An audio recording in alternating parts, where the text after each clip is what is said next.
I'm Gemma and this is Non-Fic Books, and I have a review video for you today of The Long Weekend, Life in the English Country House Between the Wars by Adrian Tinniswood. This was published this year and is 379 pages long, and it was published by Penguin Random House. This book I came across during the summer. I was flicking through the Guardian supplement on books over the summer, and because I was really uninspired. Really had a bit of a reading lull, especially after being sick, and the Guardian said if you're only going to read one history book this summer, read this one. So I went straight out and picked it up because I'm a big country house geek, and especially interwar period is particularly fascinating in the country house world, so definitely right up my alley, and I was not disappointed. Adrian Tinniswood has worked in heritage and is sort of an architectural historian. He has written some social histories, but a lot of his other books have also been about architecture, and that is the one sort of, not really criticism I would have, but change I would make.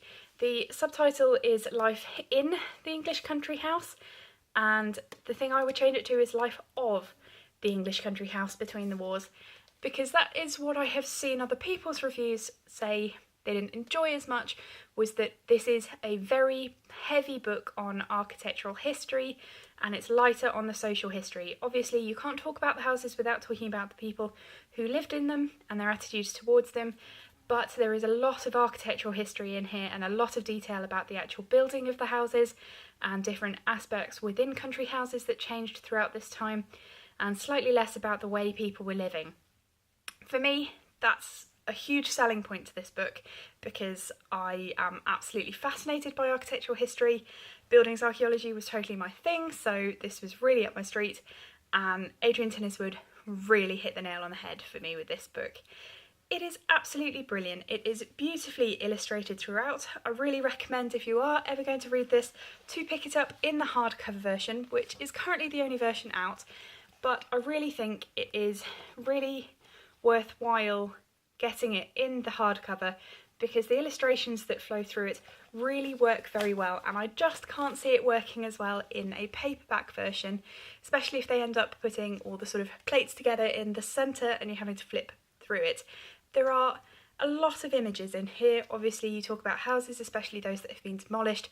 People don't have a particularly good frame of reference, so the photography and the images are a very important part of it. If anything, I would have loved even more of those, but I thought it was really, really nicely spread out throughout the hardback.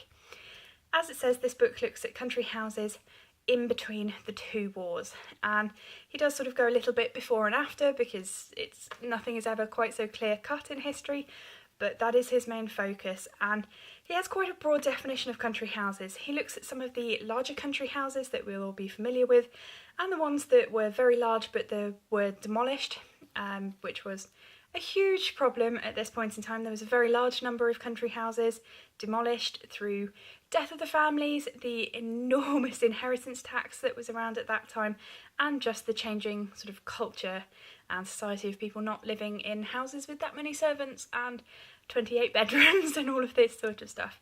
And he does focus on some of these smaller country houses, manor houses, houses that are 5-6 bedroom houses and maybe only had 50 to 100 acres.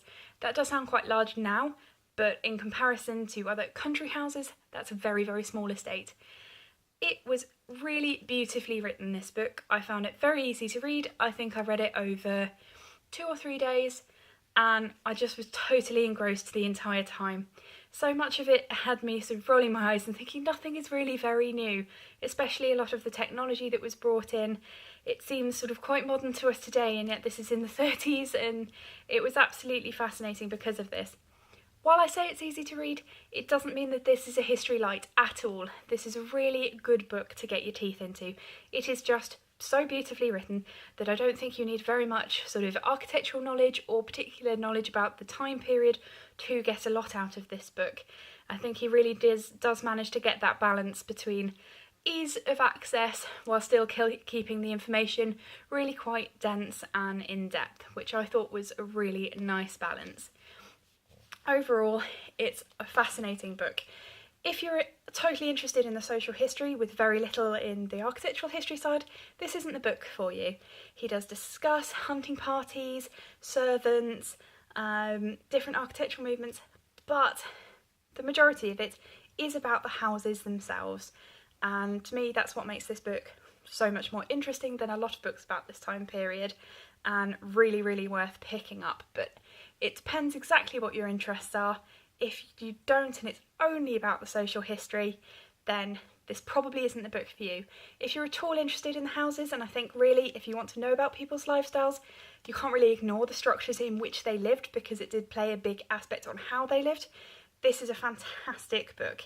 It's really worth picking up, and I do recommend it, as I said, picking it up in the hardback variety, because it was really beautifully put together and very well illustrated. I really enjoyed this book. If you've read it or if you fancy reading it, leave me a comment down below, and if you know anything similar, please do tell me, because this is definitely the sort of book that I love reading. And hopefully I'll see you in a video soon. Bye!